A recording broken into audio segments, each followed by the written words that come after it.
하나님 말씀은 구약성경 창세기 17장입니다.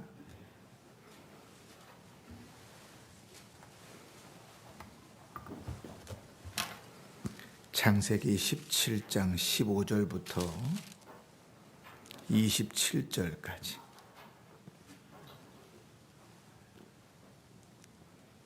구약성경 20쪽입니다. 제가 봉독합니다. 15절부터 읽겠습니다. 하나님이 또 아브라함에게 이르시되 내 아내 사레는 이름을 사레라 하지 말고 사라라 하라. 내가 그에게 복을 주어 그가 내게 아들을 낳아주게 하며 내가 그에게 복을 주어 그를 여러 민족의 어머니가 되게 하리니 민족의 여러 왕이 그에게서 나리라.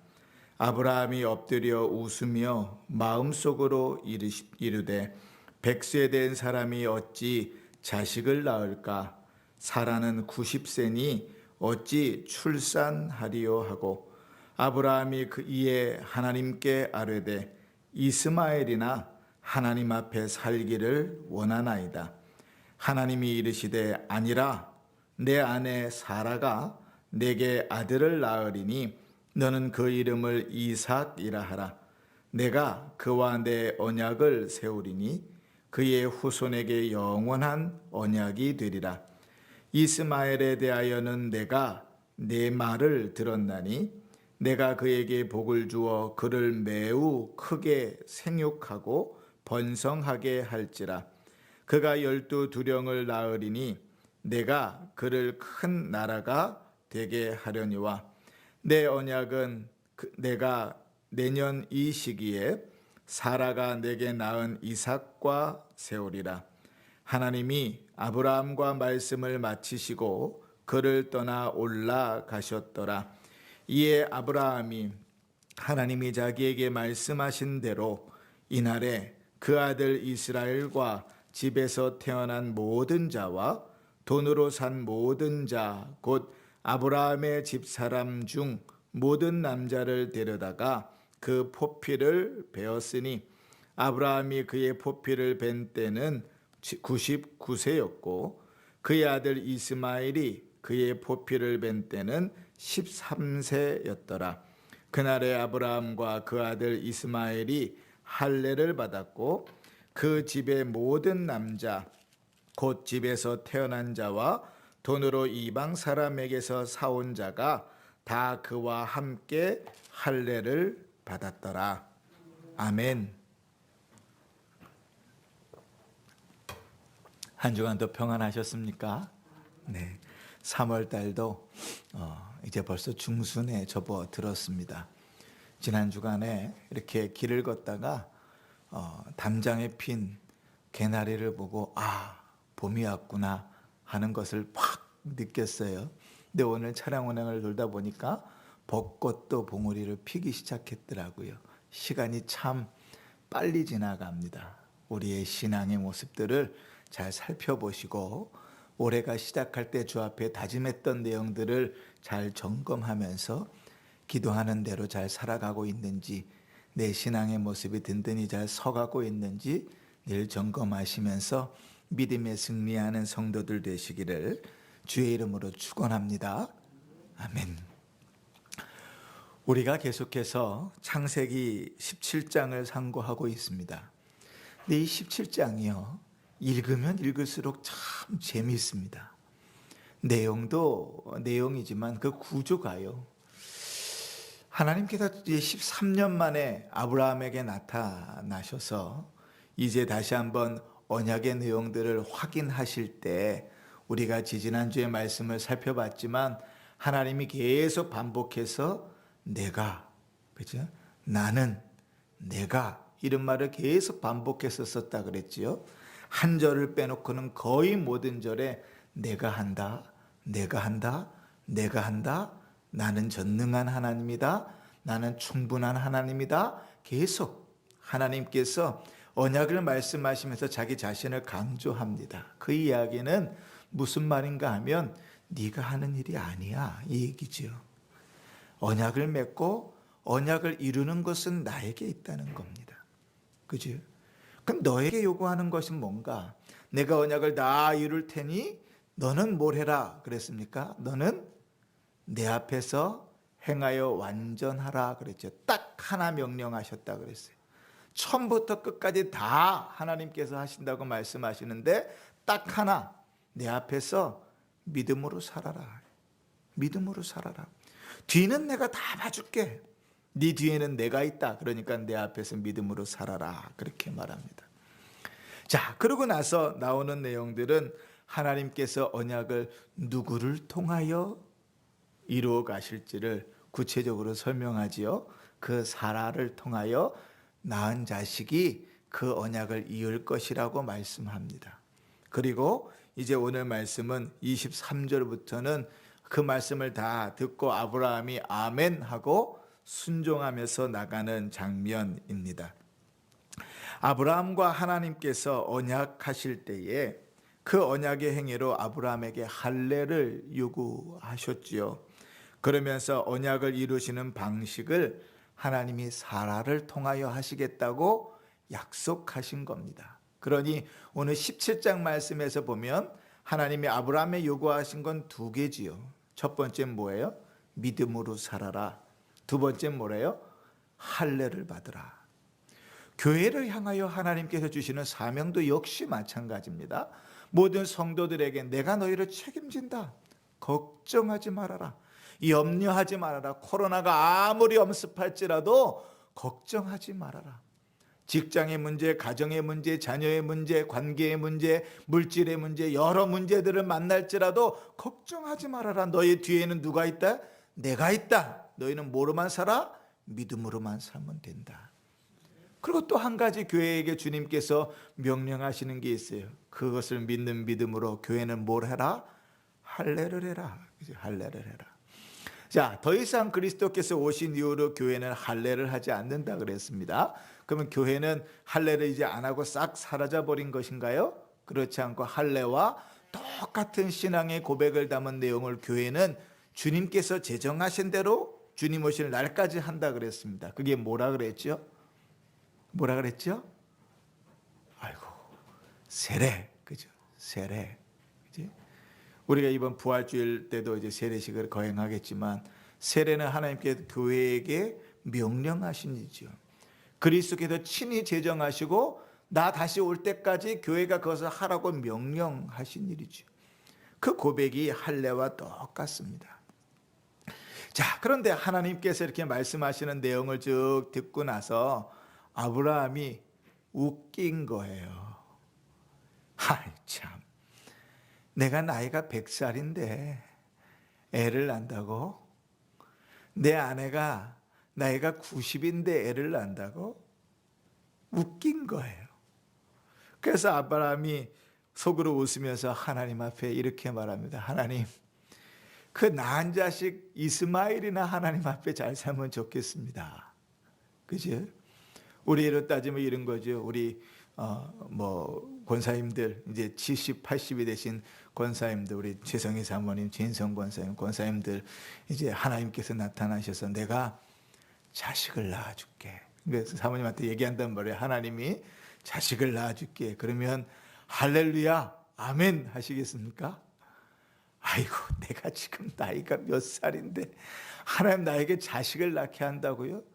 그것만큼 웃긴 일이 없는 거예요. 아브라함 똑같았겠지요, 뭐. 100살인데 아내가 90인데 자식을 낳는다 그러니까요. 근데 하나님은 완전히 완강하게 여러 개의 보증을 확 쏟아부으시면서 부정하십니다.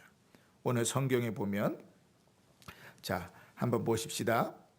19절을 한번 보실래요? 19절에 보시면 하나님이 아니라 딱 끊으십니다. 아니라. 아유, 하나님, 내가 나이가 몇 살인데요. 아유, 이스마일이나 그냥 지금 13살인데 잘 자라게 해 주십시오. 그를 통해서 그냥 대충 이렇게 이루어지면 되죠. 아니라 딱 끊으세요. 자, 그러면서 계속해서 하나님 설득하십니다. 두 번째 뭐냐면 사라가 낳은 아들이라. 사라가 낳은 아들과 내가 언약을 맺을 것이다.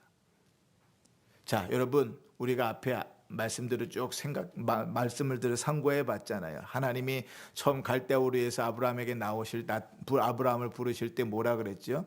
내가 너를 큰 민족을 이루게 할게. 그 부푼 꿈을 갖고 나왔잖아요. 그런데 시간이 흐르면 흐를수록 아내는 자식을 낳을 기미가 없고 나에겐 자식이 없고, 그러니까 아브라함이 한 생각이 뭡니까? 양자를 드려야 되겠다. 그지? 근데 하나님 그 양자 아니라 그러시잖아요. 네 몸에서 날 자가 후사가 될 것이다. 근데 시간이 좀 흐르는데요, 그래도 자식을 낳을 가능성이 없어 보이니까 어떻게 해요? 양자 아니고 그 다음에 뭐예요? 서자를 하나 들여가지고 그 일을 하려고 하잖아요. 그러니까 하나님께서 처음부터 딱 나타나셔서 갈대우르에서 부르실 때, 야, 내가 네 살에 90이 될 때 자식 낳게 해줄게. 그를 통하여 민족을 이루게 할게. 이르셨으면 아주 깔끔하고 좋잖아요, 시작부터. 그런데 하나님께서 그렇게 안 하셨다 그랬습니다. 왜요? 그 믿음을 자라가게 하신다 그랬죠. 그죠? 하나님의 하시는 일을 밝히 처음부터 다 드러내 보이지 않으신 거예요. 그런데 오늘은 하나님께서 명확하게 드러나십니다. 사라를 통하여 콕 집어 말씀하세요. 사라를 통하여 아들을 낳을 것이다. 세 번째, 거기서 한술 더 떠서 뭐 한다고요? 그 아들의 이름을 이삭이라 하라. 네 번째, 언제 나요? 내년 이맘때 낳을 것이다. 자, 여러분, 하나님이 이 정도로 구체적으로 말하는데 못 믿으면 그건 믿음이 없는 겁니다. 그죠? 아니라 하시고, 사라를 통해 난다 하시고, 이삭이라고 이름 지으라 하시고, 아들이요. 그리고 내년 이맘때 난다고, 누구를 통해서 언제 어떻게 정확하게 이야기해 주시는데도 그래도 나는 못 믿겠어요. 내년 돼봐야 알지요. 이러면 참 믿음 없는 거잖아요. 아브라함이 이 앞에서 하나님 앞에 무릎을 꿇습니다. 더 이상 하나님의 말씀에 부정할 수 있는 내용이 없는 거예요. 그러고 보면요, 아브라함은 되게 바보 같은 사람입니다. 하나님께서는 처음 나타나셔서 199세에 나타나셔서 나는 전능한 하나님이라 그랬잖아요. 내가 하는 모든 일을 행하기에 나는 충분한 하나님이라 그러셨죠. 그런데 아브라함은 그 말은 믿지 않았습니다. 우리가 맨날 기도할 때마다 전능하신 하나님 그리고 기도하지만 사실은 새빨간 거짓말처럼 그 하나님을 전능하시다고 믿지 않는 것처럼 아브라함 그 하나님을 안 믿었어요. 사라가 자기에게 자식을 낳을 것이라는 생각 자체를 안 합니다. 근데 여러분, 우리는 너무나 잘 알잖아요. 하나님의 능력이 어느 정도까지만 아니냐면 사라를 통하여 100세의 아들을 낳을 뿐 아니라 사라가 죽고 그 뒤에 구두라라는 후처를 드립니다. 그를 통하여 아들을 몇 명 낳았게요? 6명을 더 낳았습니다. 그치? 하나님의 은혜는 한시적으로 그에게 잠깐 주어졌다 뺏은 것이 아니고 하나님께서 그의 태문을 여시고 그에게 자식을 낳을 수 있는 능력을 허락하신 그 다음부터 죽을 때까지 그 능력은 가는 거예요. 135세가 죽었는데 100세의 아들을 낳았어요. 그러면 적어도 죽기 직전까지 35년 동안 6명의 아들을 더 낳았다고요. 왜요? 전능하신 하나님께서 허락하시고 일하셨으니까. 입으로만 그냥, 귀로만 그냥 전능하신 하나님 그리고 믿지 않는 것이 아니라 우리는 하나님을 그 말씀 그대로 믿을 수 있는 믿음을 달라고 구해야 될 것입니다. 자, 그런데 오늘 이제 그렇게 아브라함이 하나님께서 내 겹으로 말씀하시는 그 확신 앞에 무릎을 딱 꿇어버렸다 그랬잖아요. 그러고 나서 이제 순종하는 장면이 23절부터 나옵니다. 그런데 정말 재밌어요. 17장 처음 시작할 때 하나님이 내가 이렇게 강조하면서 시작했다 그랬잖아요. 그런데 하나님이 23절부터 진행되는 아브라함의 순종도 반복하여 강조하여 이야기합니다. 내용이 똑같지 않아요. 그런데 같은 내용을 두 번 반복하여 말씀하시고 아브라함의 순종하는 모습을 두 번 반복하여 드러내십니다. 그 첫 번째가 무엇인가 하면 아브라함이 즉시 순종했다는 거예요. 자, 한번 보십시다. 23절을 보시면 이에 아브라함이 하나님이 자기에게 말씀하신 대로 이날에 그 아들과 이스마엘의 집에서 태어난 모든 자와 돈으로 산 모든 자에게 할례를 주었다 그럽니다. 똑같은 말씀이 26절에 또 반복됩니다. 그날에 아브라함이 그 아들과 아브라함과 그의 아들 이스마엘이 할례를 받았고, 언제요? 그날에. 우리에게 하나님께서 아브라함의 믿음을 참 귀하다고 여기시는 모습은 아마 이런 모습일 겁니다. 주의 말씀을 듣고 아멘 한 다음에 즉각적으로 순종하는 거예요. 하나님이 언제 나타나셨을까? 하루를 기점으로 해서 몇 시쯤 나타나셨을까? 모릅니다. 우리는 성경은 그렇게 구체적으로 기록하고 있지 않으니까요. 그런데 한 가지 확실한 것은 하나님이 말씀하신 그날에 아브라함은 온 가족의 할례를 행합니다. 여러분, 이 일이 쉬운 일 같습니까? 하나님의 말씀을 듣고 아멘 하고 바로 그 일을 하는 일이 쉬울까요? 아니요, 쉬운 일이 아닙니다. 여러분, 우리가 살 좀 빼야지, 운동 좀 해야지 그렇게 마음을 먹어도 마음먹은 그날부터 운동하고 그날부터 노력하기가 얼마나 힘든지 아시지요? 그지요? 꼭 살 빼려고 마음먹으면 맛있는 음식이 차려져 있고 꼭 운동하려고 마음먹으면 오늘을 미뤄야 될 상황들이 생겨요.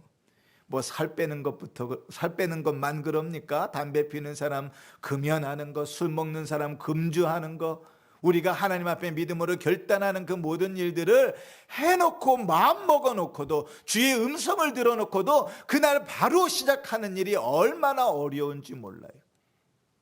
근데 여러분, 그게 왜 어려운지 아십니까? 단순하게 하나님 말씀을 아멘하고 순종하지 않고 내 생각이 너무 많아서 그래요. 내가 살아있어서 그래요. 내가 살아있어서 순종을 바로 하지 못합니다. 아브라함의 예를 한번 들어볼까요? 이제 아브라함에게 하나님께서 이제 할례를 행하라 그랬습니다. 그지요? 자, 아브라함의 식구가 적어도 몇백 명 됩니다. 그죠? 집안에서 길르었던 청년들만 318명이었으니까 남자가요. 그럼 몇백 명 되는 그 인원이 할례를 받아야 돼요. 자, 할례는 뭘로 하죠? 칼로 하잖아요. 그죠? 무딘 칼로 베면 아플 거 아닙니까? 안 그래도 아픈데. 그러면 할례를 하려면 적어도 할례할 준비는 뭘 해야 돼요? 꺼주도 좀 준비해 놔야 되겠고, 칼도 좀 갈아놔야 되겠고, 할 일이 얼마나 많겠어요. 집안에 있는 남자들 다 불러 모아서 할례를 그날 했다고 칩시다. 그러면 남들이, 적군들이, 다른 사람들이 엄습해 와서 도둑질하려 할 때 그럼 어떻게 막아요? 하나부터 열까지 꼽아야 될 이유가, 순종하지 않아야 될 이유가, 순종을 미뤄야 될 이유가 너무나 많아요.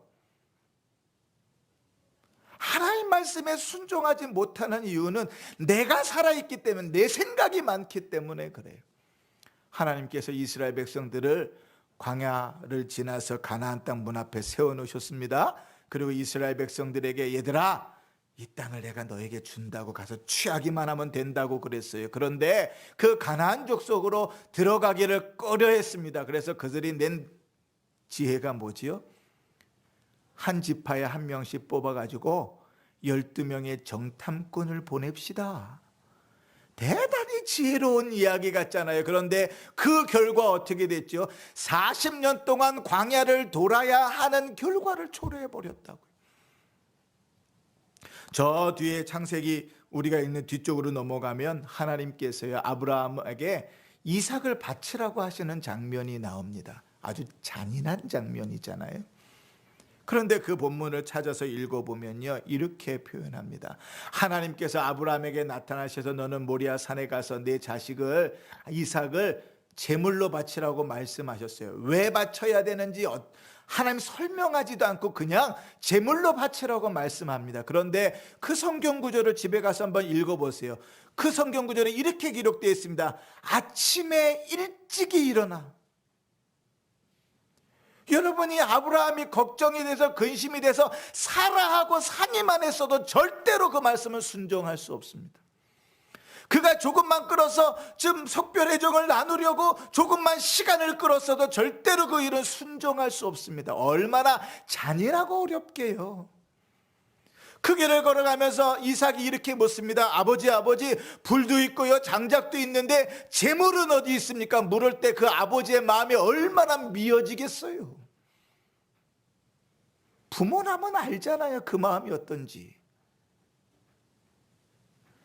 조금만 미뤄도 순종할 수 없는 그 일을 아브라함은 즉시 행합니다.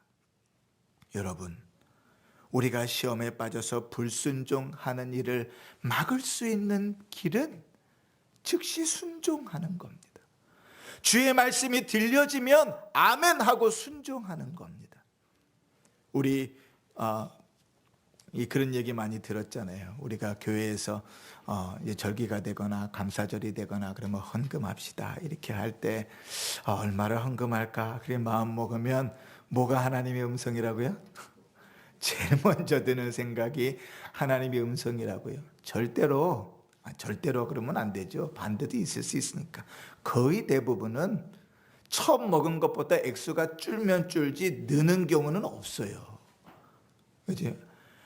올해는 한 10,000원 헌금해야 되겠다 마음 먹었는데 시간이 지날수록 은혜가 너무 충만해가지고 100만 원 해야 되겠다 이런 경우는 없어요. 100만 원에서 1,000원으로 떨어지는 경우는 있어도 1,000원에서 100만 원으로 올라가는 경우는 없어요. 우리의 마음이 그래요. 하나님의 음성을 듣고 순종하는 일을 주저하지 마십시오. 신앙생활은 어떻게 보면 간단해요. 아멘 하고 그냥 그대로 걸어가면 돼요. 그런데 그게 안 돼요. 왜? 내가 살아있으니까요. 내 생각이 너무 많아요. 그리고 그 생각들은 대단히 합리적으로 보여요. 그럴싸해요. 그 말이 맞아요. 상의를 해보세요. 그러면 다 내가 생각하는 것이 맞다 그래요. 그지요? 그러나 여러분 꼭 기억하십시오. 순종을 미루기 시작하면 순종하게 되는 일보다 불순종하게 되는 일이 훨씬 더 많습니다. 요나를 잘 아시지요? 하나님께서 요나에게 나타나셔서 요나야 너 저 아수르의 니느웨 성에 가가지고 하나님의 말씀을 전하라고 이야기하십니다. 그런데요, 요나가 죽기보다 가기 싫었어요. 그 당시에 북이스라엘이 하나님 앞에 기쁨으로 살지는 못했지만 그래도 하나님께서 아모스 선지자를 보내서 호세야 선지자를 보내서 회개하고 돌아오라고 주께로 돌아오라고 말씀을 전하고 있을 때였어요. 근데 아수르는 호시탐탐 북이스라엘을 치려고 했고 괴롭게 했고 고통을 주었거든요. 그러니 어떻게 내 민족에게 고통을 주는 이들을 구원할 수 있겠습니까?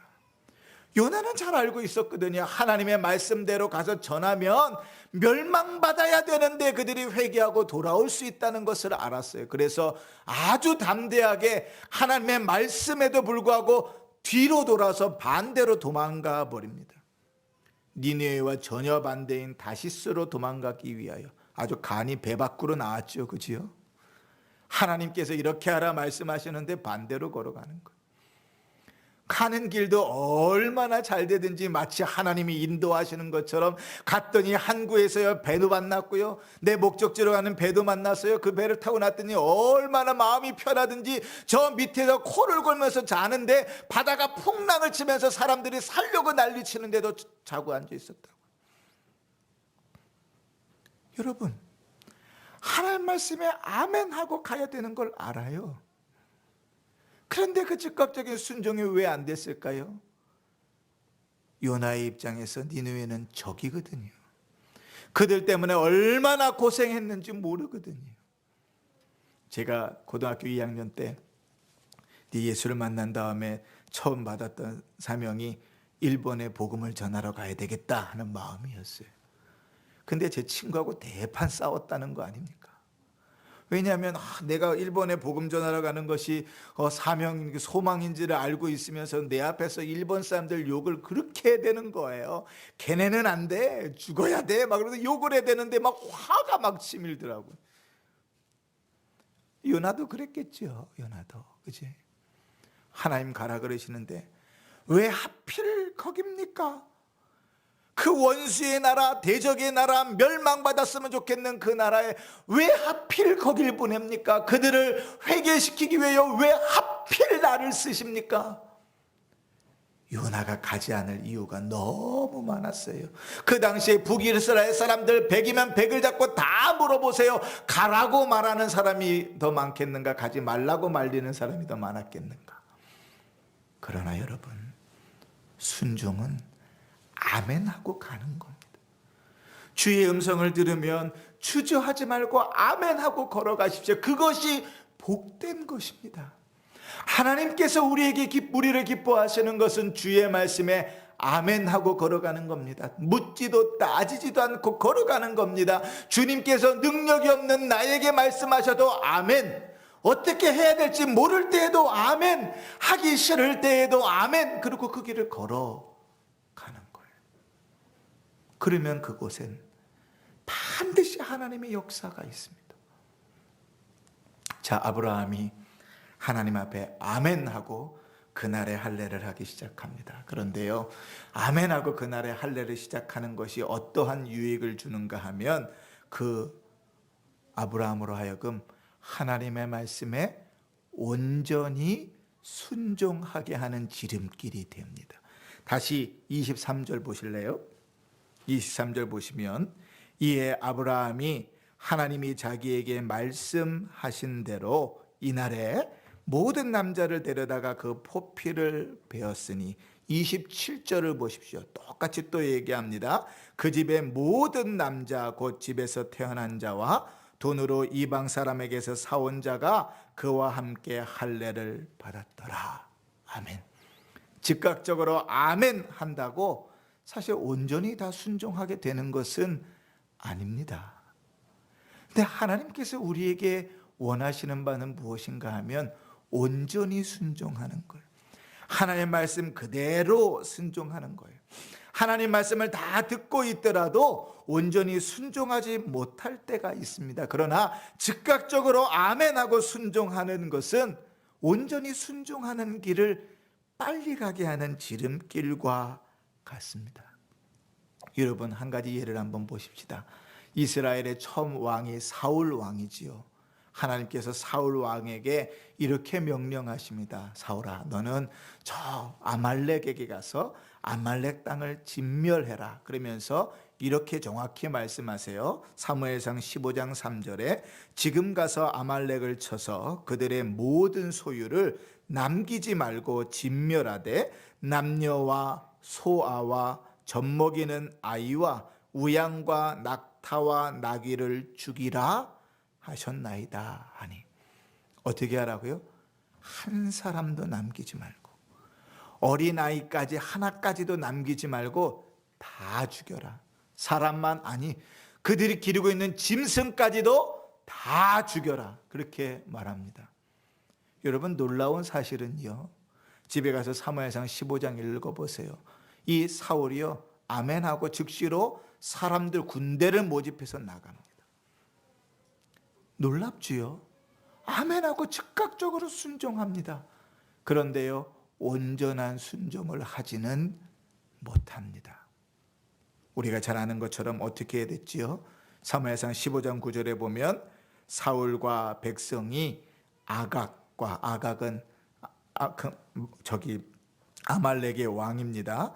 그의 양과 소의 가장 좋은 것 또는 기름진 것과 어린 양의 모든 좋은 것을 남기고 진멸하기를 기뻐하지 아니하였다.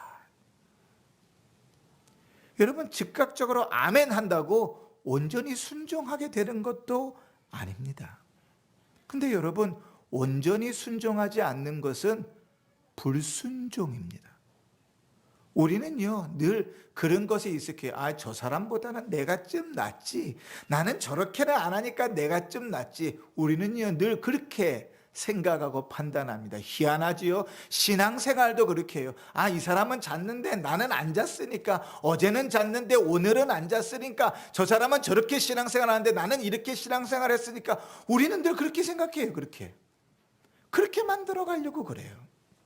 그런데 여러분, 반순종은 불순종입니다. 온전히 순종하지 않는 것은 불순종입니다. 그러니 아멘하고 즉각적으로 순종하면서 걸어갔을지라도 하나님의 말씀에 불순종할 수 있다는 사실을 우리는 기억해야 됩니다. 사랑하는 성도 여러분, 우리가 하나님의 말씀을 순종하기 위해서 우리 지혜를 모으는 건 대단히 중요합니다. 어떻게 내 삶에 그 말씀을 순종할까? 오늘처럼 이렇게 주일에 말씀을 듣고 나서 그 말씀을 통하여 하나님 과연 나에게 무엇을 말씀하시는가?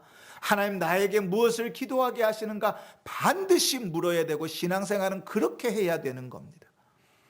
반드시 그 말씀을 붙들고 묻고, 하나님 앞에 주님, 나에게 이 말씀을 들려주신 이유가 뭡니까? 주님, 내가 즉각적으로 순종하지 못한 것이 뭡니까? 주님, 내가 주님 앞에 온전히 순종하지 못한 것이 뭡니까? 내 삶을 들여다보면서 하나님의 음성을 듣고 주님 앞에 순종하며 나아가야 돼요.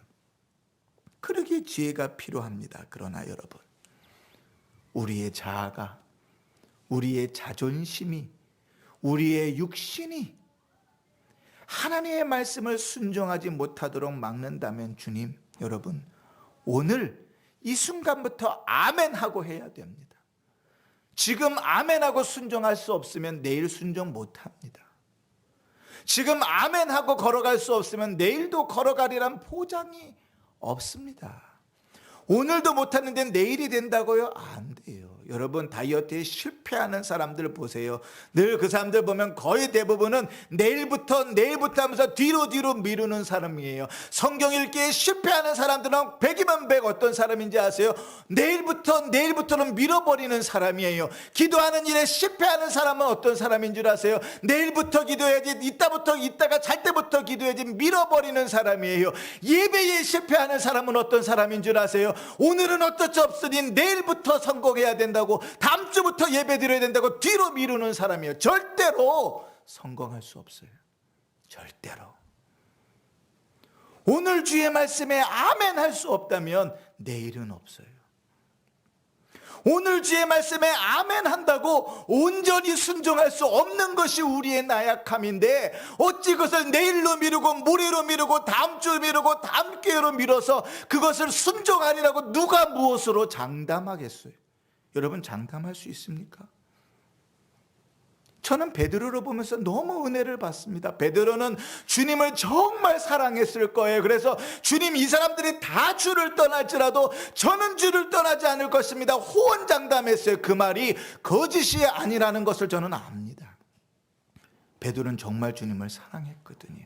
그런데 여러분, 하루도 지나지 않아 자기 입으로 내뱉은 말 책임질 수 없는 게 인간이라고요, 우리라고요, 우리. 무엇으로 자신할 수 있습니까?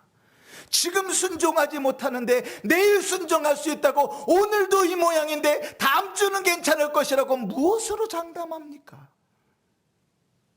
사랑하는 성도 여러분, 하나님이 아브라함의 순종을 2번이나 반복해서 기록하심은 그 순종의 모습을 드러내기 위함인 줄 믿습니다. 그 2번이나 반복하여 내는 내용이 2가지입니다. 즉각적으로 순종하는 것. 여러분, 주의 음성을 듣거든 오늘 지금부터 순종하십시오. 지금이 무너지면 내일은 없습니다.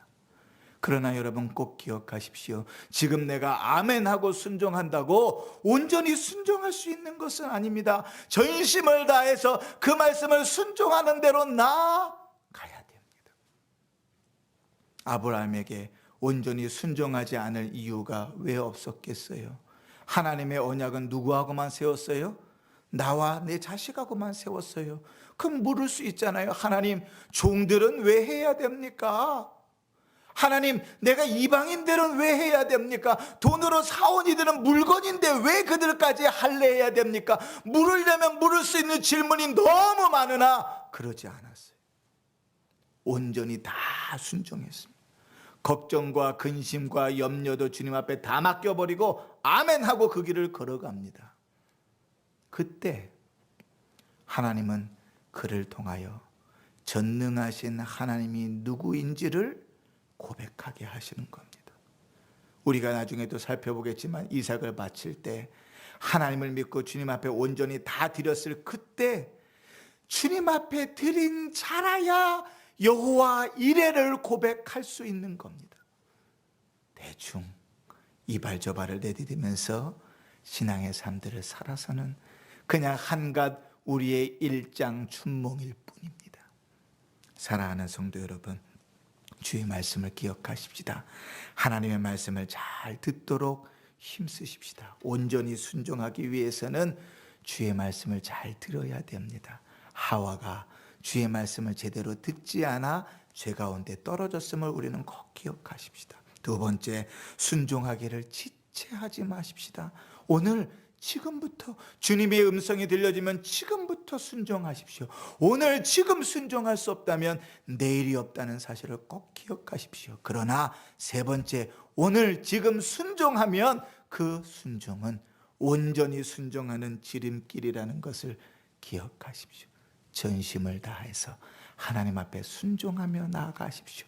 하나님의 말씀을 그대로 아멘 하고 그대로 받아 걸어가십시오. 그때 그 삶 속에서 하나님이 역사하실 것입니다. 사랑하는 성도 여러분, 불순종은 순종하지 않을 수많은 이유와의 타협이라는 사실을 기억하시면서 하나님 앞에 순종하며 사시기를 바라고, 이번 또 허락되신 오늘 하루도 또 이번 한 주도 그렇게 믿음으로 하나님 앞에 순종하여 전능하신 하나님, 충분하신 하나님을 만나 고백하는 복된 인생 되시기를 주의 이름으로 축원합니다. 아멘.